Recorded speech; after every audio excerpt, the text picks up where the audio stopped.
Hey y'all, it's your host, Avery Carl. Welcome to the Short Term Show special episode series on Scottsdale, Arizona. So in these 10 episodes, we're going to take a deep dive into the Scottsdale market, but I want to note a couple of things for you guys first. So if you are looking for current income numbers and current purchase prices, or you want to set up a search of Scottsdale properties, you can do that at our website, theshorttermshop.com. You can also connect with us there to get connected with our Scottsdale agents or any of our other markets, any agents in the other markets that we work in. So hope you guys enjoy our Scottsdale mini-series, and we'll catch you guys later. Be sure to join our Facebook group. It's called Short Term Rental, Long Term Wealth, same title as my book, and we'd love to connect with you there as well. Thanks, guys. Let's go. Hey guys, welcome back to another episode of the Short Term Show special episode series on Scottsdale. We've got a very cool panel today. We're going to talk about numbers. We're only going to talk about income numbers right now. We have a separate episode for expenses. So between these two episodes, then you'll be able to, have the full picture of what it looks like, what you're going to make on the income side and what you're going to spend on the expenses side. So we have Leslie and Jessica, who you guys are very familiar with at this point in the series, our agents in the Scottsdale market. And we also have Erica Muller from Vrolio. Erica, do you want to introduce yourself really quick and tell them a little bit about your data tools so they kind of understand what we're looking at today? Hi, everyone. So I'm Erica Muller. I've been an agent for 22 years, also a data scientist, building tools for investors. I have a background in commercial real estate and short-term rentals for 17 years. So the data tool we're going to be working off of today is our B2B tool. It's not actually accessible on the user-facing level. It's for realtors, mortgage brokers, appraisers, etc. But we're going to be looking at the cleanest data in the industry, analyzing the market from that perspective in terms of high earners versus low earners, the average gross income, things like that. And if you have more questions about how to get access to this data, you could talk to Avery after this podcast because she can get you connected to that. All right. So I think we're ready to just dive right in. Let's hear what you found about this market, Erica. We'll let you start where you want to start. You drive. Okay, great. So first and foremost, I want to say how much I do love this market, even just personally being there quite a few times. It's such a great market to go year round. There's always stuff happening there. And I want to actually start with a point that I don't normally start with, which is the tourism numbers. And that kind of supports what I'm saying is that this is one of those markets where you don't have to worry about if people are going to come back, if tourism's going to kind of bounce back after COVID, because we're almost back to those pre-COVID numbers. And when 2023's reports come out, I'm sure we'll see that. So definitely a strong market in terms of, am I going to have enough people coming here in the future? Absolutely. I like to start these calls off with where are the top earners, and we're starting the market with Scottsdale. Now, one thing I want to say about this data is that any data, whether it's our data or any source that you're using, is that if you're not paired with a knowledgeable agent in your market who understands the market and can fill in the gaps that in the data, because there's no data in the world that knows the market like the agent, and can answer these questions that the data is going to drive, then you're missing the point of using data. So we could talk about this all day long, but we have two great agents here on the call as well that we're gonna kind of go back and forth, and I'm going to ask questions and they can kind of fill me in. So I like to start that by first looking at where's all my high earners, right? Because as an agent, we only want to sell you top earners. But as an investor, we also only want to buy top earners or buy something we could turn into a top earner. So to know where they are is the very first thing. So just digging into this, there's a lot of that in Scottsdale. Scottsdale definitely has a ton of top earning opportunity here. And I'd love for you ladies to tell me a little bit more about this cluster that's happening right here along this South Scottsdale Road. And this it looks like North Hayden Road, because I see a ton of top earners just in this cluster right across here. I'd like to know what's going on here because this is kind of where they're all located. One sec, let me just interject really fast. So those of you who are listening on audio only podcast, if you head over to our YouTube channel, you can see Erica is sharing her screen with her data tool. So be sure to check that out. But we are going to narrate this so you can understand this also, just if you're listening in your car. Go ahead, guys, to answer her question. So that specific area, like you mentioned, is the South Scottsdale area. So that's pretty much the heart of, Old Town Arts. It's kind of like central to where the stadium is. There it is, Scottsdale Stadium. So restaurants, shopping, that particular area is in a location that, walking distance, taking the motorized scooters, carts, all of the easy access places where you don't technically have to drive, a lot of walking capability from one spot to another. It's super popular for, like bachelor or bachelorette type style properties or setups to accommodate those people, looking to come for celebrations of that sort. And so that's kind of like what I'm seeing in the areas that you're zooming in, why they're probably the most popular. Because it looks like there's this Centennial or Centennial Golf Club, and over here, there's so much high earning activity. Is there a golf niche here for people coming on golf trips? Okay, great. That makes a lot of sense because there's a play here, obviously, in the South Scottsdale area, right on this. It looks like the east side of this Continental. Oh, it's Continental Golf Club. Sorry, I don't have my glasses on. But yeah, here on the east side of the Continental Golf Club, looks like there's a lot going on. Do you ladies think that there's opportunity over here? I don't know these neighborhoods, but are they kind of like HOA communities, or tell me a little bit about them? It's a mix. So Scottsdale is a very, very large city, but it's hit and miss as to what neighborhoods have an HOA versus the ones that don't. You're probably going to find an easier time non-HOA communities in South Scottsdale because it is more of a historical area. And so HOAs aren't necessarily present or as present as they are when you venture more north. Okay, great. Another thing I wanted to jump to before we get into some numbers, and I know we've got a little bit of time. So there's this like Echo Canyon recreation area right here. Yeah. And I see some activity happening around there. That looks like it might be kind of a unique stay. What's happening over here by this canyon area? Because we've got top earner activity happening. Yeah, so that is kind of more, zoning in on Paradise Valley area. Those properties likely are a little bit more higher end, luxury, probably more higher cost.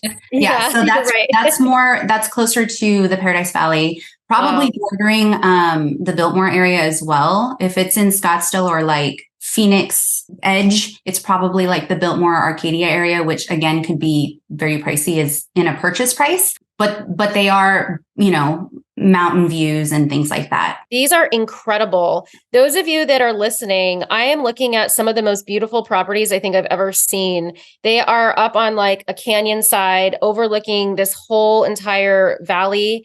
And it's just stunning. I mean, these are gorgeous luxury properties here. I know not everybody is looking to pick up a luxury property, but if it was me and I had that budget, I'd be calling you up right now wanting to know, like, can I go look at these? Because they're absolutely gorgeous. Okay, great. So let me just jump out of the map real quick and let's look at some numbers. So we're going to go ahead and jump over to the incomes, and kind of looking at the income, I see that, we have a decent amount of income coming out on these smaller properties. Under 2 bedrooms, you're about like 30 grand a year in gross income. We start to jump up into the 4 bedrooms at 45. But I really see a huge shift going from a 5 bedroom to a 6 bedroom, where in the 5s, we're looking at about 74,000 on average, into the 6s at 121,000. Now, this is average. I'm not looking at just the top earner income. That would obviously be higher, but we're going to look at the averages for now. But then we jump over to the 9 bedrooms, and there's like a massive increase in income from 206 in the 8s to 291 in the 9s. So just asking you ladies a little bit about this, it's seeming like if someone had a budget for a larger property here for a single family, they might want to be considering these 7, 8s, and 9s, because from a gross income perspective, they seem to be driving really high numbers that could support multiple purchasing scenarios. And I didn't even know you had 15 bedrooms, but there's something going on here with the 15 bedroom. Can we talk about that? My guess is that would be like those bigger, larger luxury properties that are. I have one question. So I want to look at, after we talk about this for a second, the top earners only as well, because when you've got the all percentiles, and I know it's just kind of how it sorts, but there's always going to be those, I would say 30 250%, depending on what market you're in, of just kind of like junky listings of like, people that aren't trying, that have things slapped up, that stuff like that, where they're just kind of bad listings. So when I'm looking at it like a true average of a market, I expect a well-managed property.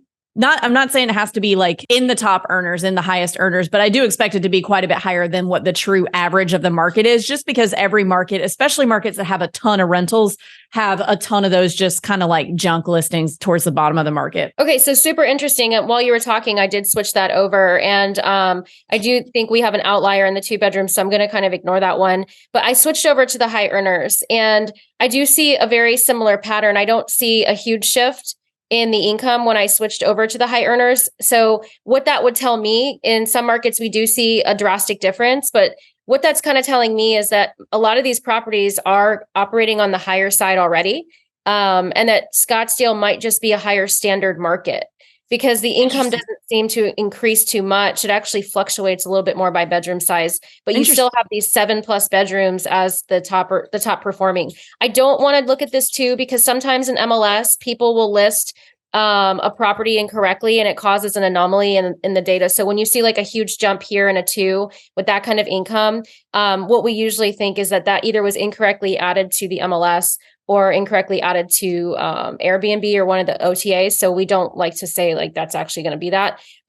So it's probably going to follow this pattern of like going from a 3 steadily up. But the income on these properties, these smaller properties, is more.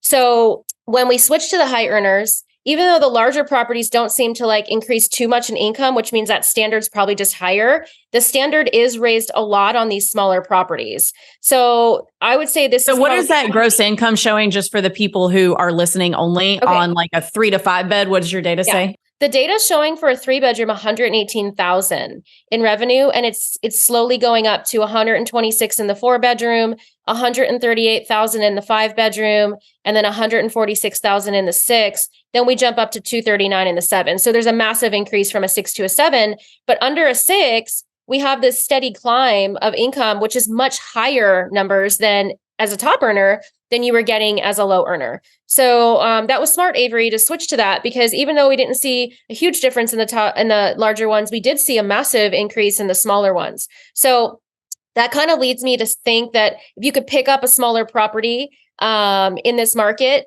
and I don't even know, I'm not going to talk about price, but if whatever you pick it up for, you can do pretty well if you can get it to the standard of a top earner. And, the standard of a top earner there, I think we've kind of looked at a few of them. They're pretty amazing in Scottsdale. So let's jump, unless we have more questions about that.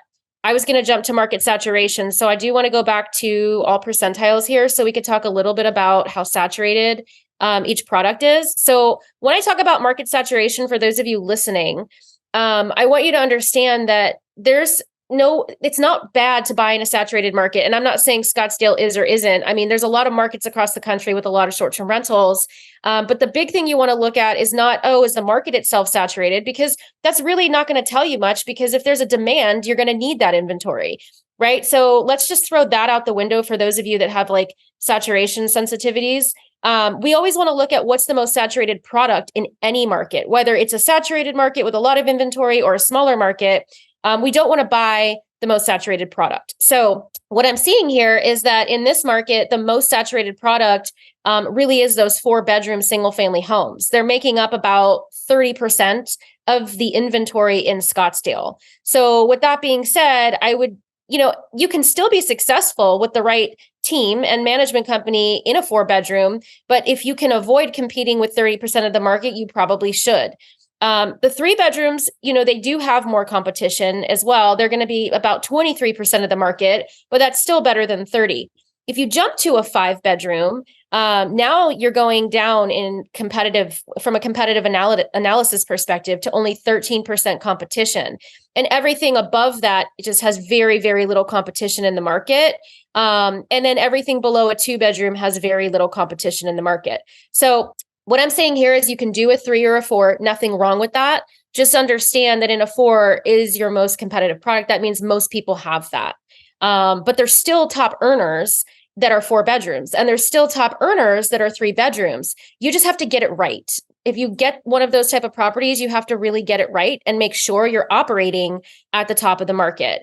Would you ladies agree that the market has a lot of 3 and 4 bedrooms? Like, I know you probably sell all different types of products. What are your feelings about these 3 and 4 bedrooms in the Scottsdale area? Yeah, I think that's spot on. I see more 3 and 4 bedrooms than any other option. So seeing the data kind of, the light goes off, no wonder why. 5 bedrooms are hard to come by, but when a 5 bedroom comes across, the numbers seem to be a little bit better in terms of, what you can make and how much you can rent it out for and things like that. Great. Okay. And yeah, that's definitely makes sense because the data supports that as well. When we look at the 5s, there's an increase. You kind of jump from 45,000 in a 4 bedroom. And again, we're at averages right now. We're not looking at top earners, but there is a massive increase on average when you go up to that 5. And again, remember, we looked at those high earning 3 bedrooms and 4 bedrooms, and the increase in income as a high earner is massive. So don't discount those smaller properties. There's a lot that you can do with those as well. In any budget here in this market, it's just all about strategy. When you're going into a market, you can't operate this market the same as you would a different market. And that goes for every market across the country. It's a different strategy per market. So what I want to do now is I want to jump back to the high earners. And I do want to look at features just quickly, because I don't think we need to go into the weeds on occupancy, because that really could, a story could be told about that for just about any time of the year. And we're going to talk about features. So for our agents on the call that are doing this, I want you ladies to tell me a little bit about Scottsdale in a sense of like, okay, pool, hot tub, things like that. How often are you seeing them? Because I'm looking at the top earner data and I can see where people are more likely to have that than not. But when you're selling these, are people asking for that? When people are coming here, are they really wanting that? Let's talk about that first.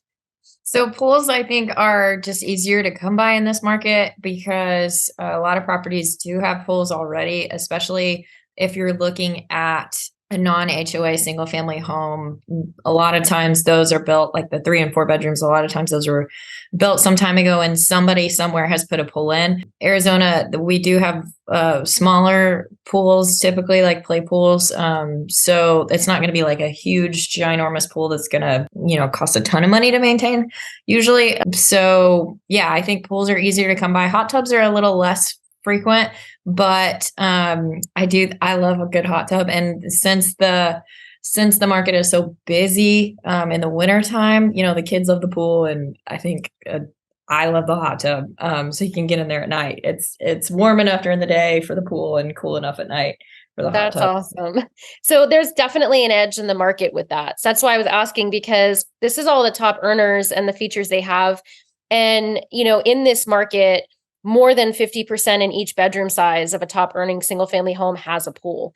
So I think a strategy here, if you're trying to become that top earner, whether you're a cottage, or you're in the splash pool, even, I'm not even saying it has to be a huge pool, but whether you're a cottage or you're a 15 bedroom, a pool will give you an edge in this market. I can say that with confidence based on the data. And I can also say with confidence based on the data that almost all the time in a hot tub will give you a clear advantage in this market. It's less prevalent in the 1 bedrooms and the 3 bedrooms. But, in almost all of these cases, we can see that these top earners have pools and hot tubs. So definitely a huge advantage if either you are budgeting for that, which is really hard on a short-term rental to put it in after, because then you have people staying there and there's construction. It's just kind of a mess. But if you're looking and make it part of your criteria, if it's within budget, I think it's a really great move in this market. And, that's not for every market. Another thing I'm noticing here is strategy. So strategy stuff are things like pet friendly, event friendly, that type of thing.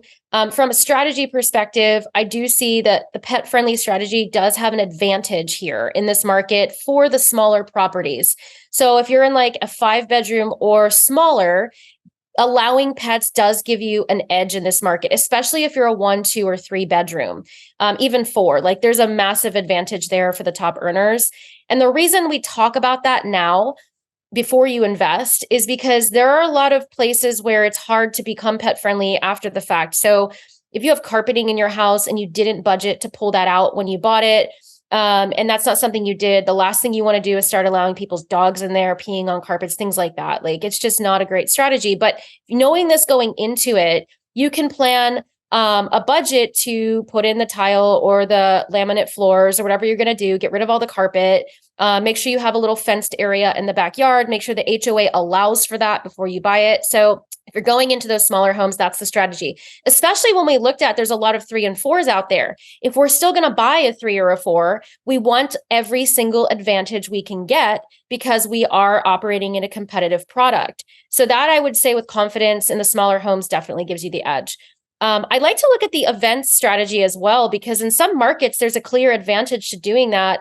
And I just don't see it here in Scottsdale. As even for the larger homes, actually, none of the larger homes that are a 9+ that are top earners are even allowing events. So I don't know if it's a regulatory thing there, or it's just people are choosing not to operate their home that way. But there's no clear advantage here if you make your home event friendly.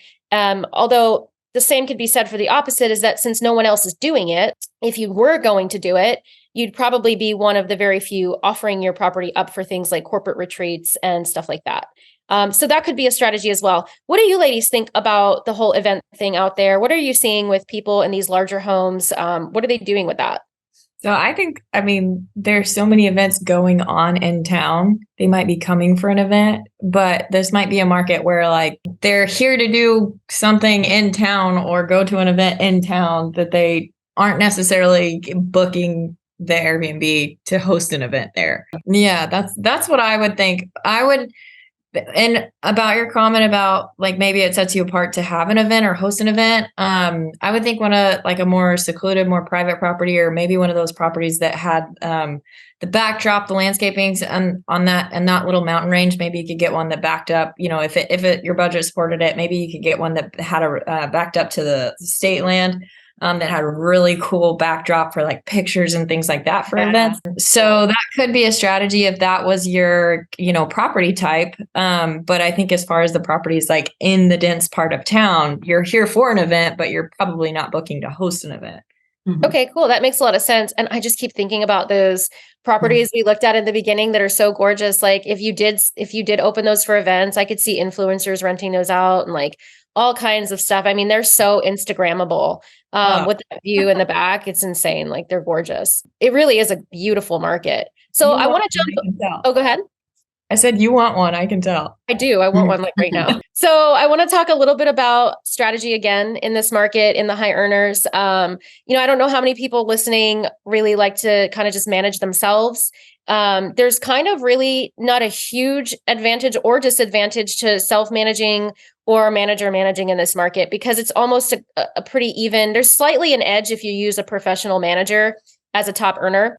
We see here that 54% of the top earners are using a manager for the single family homes, and 45% of the top earners are self-managing. So, there's not like a huge advantage, but at the end of the day, I mean, it really comes down to your personal preference and strategy. I don't buy real estate for a second job.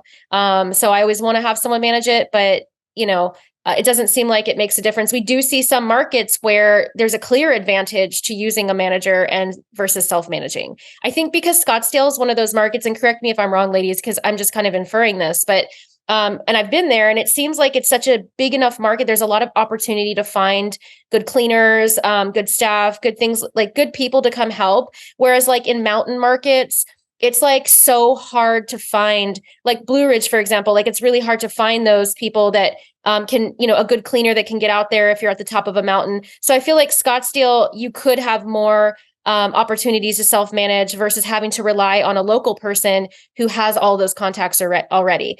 So those of you that are doing this because you want to become a self-manager, maybe this could be a great market for you. Because there is opportunity here to have success as a self-manager if you don't live by the property. How do you guys feel about that? Yeah, 100% agree. I mean, okay. I don't think that you'll ever go without the help that you need. Cancellations happens, life happens, cleaners miss cleans, but there's so many people that are available in our market to help out or lend a helping hand that it's never been an issue in my experience. Great. So I want to jump to Phoenix if we're okay with that. And I think Phoenix is a market that we want to talk a little bit about, let me go ahead here. Oh, I don't have patience. I reload things too fast. So let me go ahead. For those of you listening, I'm loading my screen up to Phoenix right now. Okay. So I'm just going to look at the high earners in Phoenix at the moment. And I want to switch to condo for this market because I feel like we focused a lot on single family. And I really want to switch to condo for the Phoenix market and look at where's the top earners in Phoenix. For those of you that maybe you just don't want to commit to a single family home and you need a product out here for that. So I'm looking at Phoenix and I see here we have a little cluster going on, a nice little cluster here of top earners. And for those of you listening, I am on my map. And I'm zeroing in on this area of Phoenix where there's just like something happening here and I don't know what's going on, but there's a lot of top earners in one small cluster. And it looks Smack like dab in downtown Phoenix. Okay, this is the downtown area? Yeah. Okay, great. So the downtown area of Phoenix, next to the Footprint Center, just to the west of it, seems to have just a lot of high earning condos here. So I don't know what they go for. You want to talk to your agent about that because prices are always changing. But this is an awesome little spot here. If you're like, I don't know where to buy as far as a condo goes. Looks like you have opportunity to get it right here because people like this location. I'm assuming, ladies, this is walkable down here? Yes. Okay, great. So it's a nice little walkable downtown area. I want to go ahead. There's like some 3-3s and we have some 4-4s and we have, let's see what else we have. Let me make sure I'm on condo and not single. Oh yeah. Okay. I'm on condo. Perfect. So let's jump into one other top earning area where I saw another cluster because I kind of want to know what's going on there too. Give me 1 second. I saw kind of some over here by the Phoenix Indian Medical Center, to the west of it and to the north of it. And there's also a Hayden Veterans Affairs Medical Center. So there's medical stuff here. And I also see top earners. Is there a possibility, because there is an extended stay right up the street, is there a possibility that there's a strong midterm strategy here as well next to these medical centers? Because I do see midterm activity happening. And of course, midterm doesn't have as much competition as short-term rental, but I do see like around it, there's opportunity. Have you ladies seen anything about that around here? Yeah, I was trying to find where St. Joe's Hospital is. So the Phoenix Country Club is not far away. Yeah, that's an area that's, it's highly concentrated for medical needs. So, maybe people that are admitted into the hospitals or family members tend to want to stay in those areas for the convenience. Great. Yeah, okay, perfect. This makes sense because I just clicked on one and it's taking me to Furnish Finder. And so Furnish Finder does a lot of midterm stuff. The reason I like this and I want to talk about it is because there's a lot of people right now that they want options. And if the short-term rental strategy, maybe for them, they feel like it's not working for me or I don't like it, they can switch to the midterm rental strategy. And you can do this in an affordable price point because it's condo. And, we have these 2-3 bedrooms. This is a really great strategy here for those people that want to get into a 2-3 bedroom condo, want the flexibility between a short-term rental because you do have the country club here. So it looks like there would be a lot of reasons for people to stay here on a short-term basis, but you have like a lot of medical activity. And for those people that don't understand the medical stays, there's a lot going on with medical stays. People often will fly into a market just to go to a hospital for specific surgeries. Sometimes they're there with their whole family for a few weeks at a time, sometimes longer than a month. So those short-term rental stays near hospitals are actually very valuable. And they serve a huge niche in the market that a lot of people don't even know exists. So I think that's a really cool strategy there for those of you looking to do condo. Is this the Mayo Clinic where this is, guys, or is that this is more by Phoenix Children's Hospital, which is very large. You could see that down south by the 51 freeway.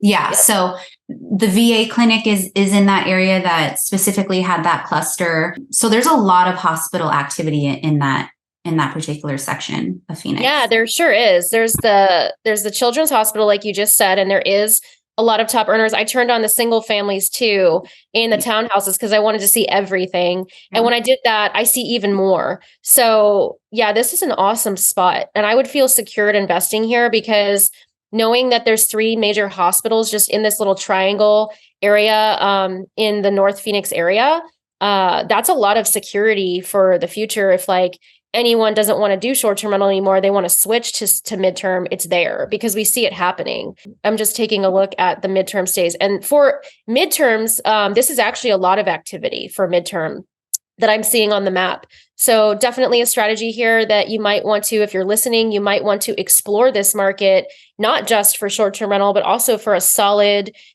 secured midterm strategy backed by the whole medical industry. So that's kind of my take on that. Let's jump into some numbers. Avery, I don't know how much time we have, so I want to be sensitive to that. But I'm looking at condo. When you guys see like a 12-bedroom condo on here, this is an MLS issue, so just ignore that. But we're looking mainly at studio, 1-bedroom, 2-bedroom, and 3-bedroom condos right now. 4 is not as many. We do get more revenue at those, but there's not as many 4-bedroom condos. So let's focus on the most popular product and our high earners. So I can see here the revenue is about, for a 2-bedroom condo, $50,000, and the gross revenue for a high earning 3-bedroom condo in Phoenix is $63,000.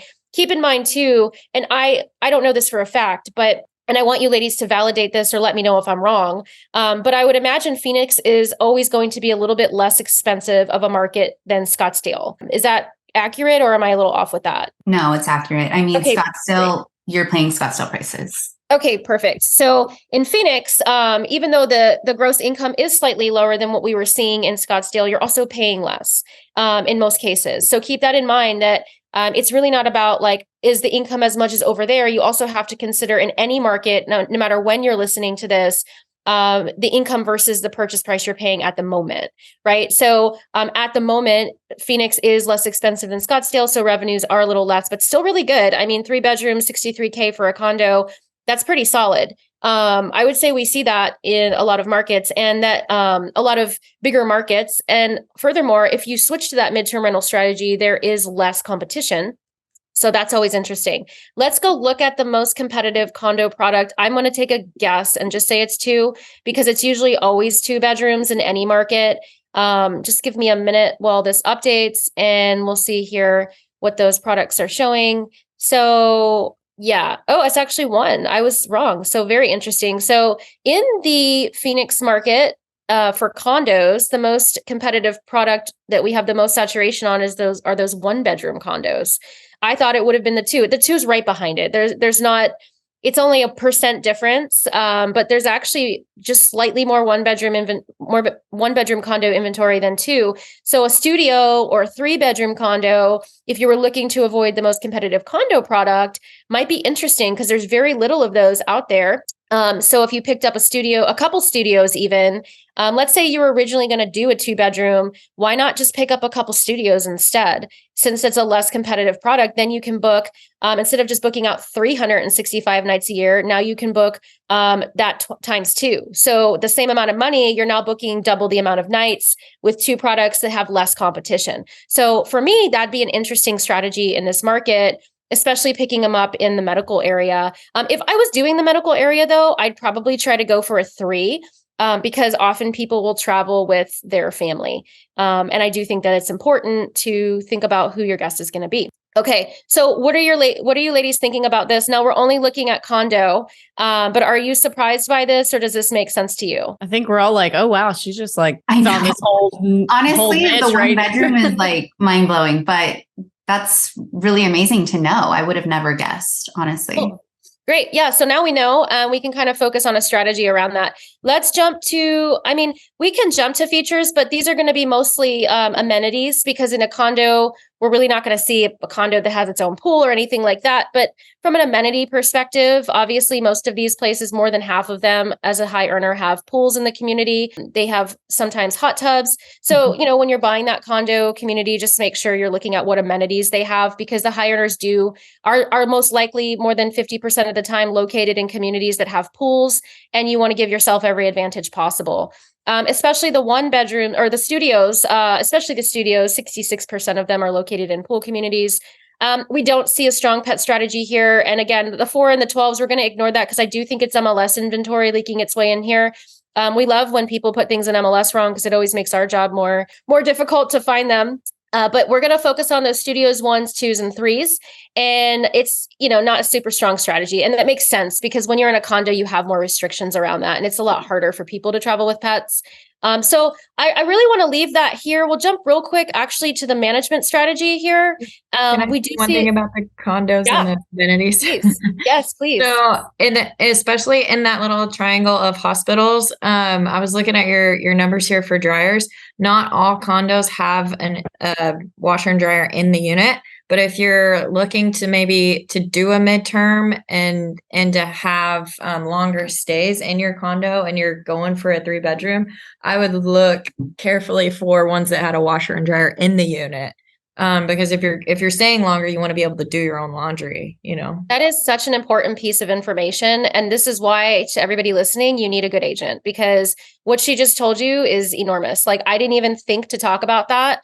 But that data is here and we are looking at it. And she's absolutely right, because now that I think about it, if it were me booking that to stay for 2 months, I certainly would not be wanting to use a community washer and dryer. I mean, that's one of the massive differences between getting a hotel room and getting an Airbnb is being able to do your laundry on site. Absolutely.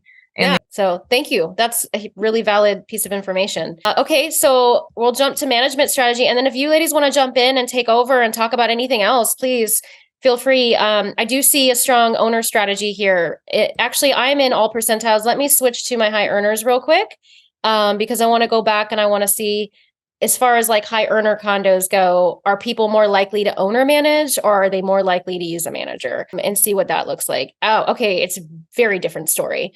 So when we jump to high earners, people are 70% more likely to use a manager than manage it themselves. So those of you that want to self-manage, yeah, you could. 30% of the high earners are that are condos are managed by owners, but more than likely you're going to want to find a strong manager in this market, because it seems to be a trend here that managers can more likely make your property a success than just an owner by themselves. And that's all I've got really to touch on for this market. I'd love to hear some feedback from you ladies, and like, what are the secret sauce behind what we, just the data itself, because the data can get us pretty far, as you've seen, but we still want you as our on the ground team to know, like, okay, what are the juicy things that the data couldn't tell us? What do you guys think? I learned a lot for sure. Yeah, I love this. I love all that. I'm a data numbers nerd, so it's fascinating. I love it. I've always figured that the areas around the hospitals, specifically, Phoenix Children's, that's like a really big one. I always figured they do well, but again, when you're actually seeing it in black and white on the screen and you can kind of see how it's performing, it puts things in a lot more perspective. Just knowing, like, directing people for midterm rentals, like those in fact really are good areas to kind of be in or look into. Great. Yeah. Okay, great. Well, I think you guys have a lot of opportunity here in this market. I learned a lot myself because I've never spent a lot of time underwriting this market like we have today. So I'm glad we all learned something today. And for those of you listening, I do feel confident about this market, having dug into it more and really zeroing in on some alternate strategies than just a traditional short-term rental too. I mean, it's great for that as well. We looked at that, kind of fell in love with those hillside houses out there. They're just unbelievable. But from an investment standpoint too, I really like your midterm stuff you have going on here. So thank you guys for letting me dig into this with you. And it was a great opportunity to learn more about this. Yeah, thank you so much for coming on. What a wealth of information. And listeners, if you guys are ready to potentially buy something with Leslie and Jessica in the Scottsdale market, you can email us at agents@theshorttermshop.com and we'll get you connected. Or if you just kind of want to hang out and talk short-term rentals, you can do that with us in our Facebook group. It's called Short-Term Rental, Long-Term Wealth, same title as my book behind me. We also have a live Q&A call every Thursday where you can hop on and talk to us and ask us any questions that you have about short-term rentals. You can sign up for that at strquestions.com. Thanks, guys.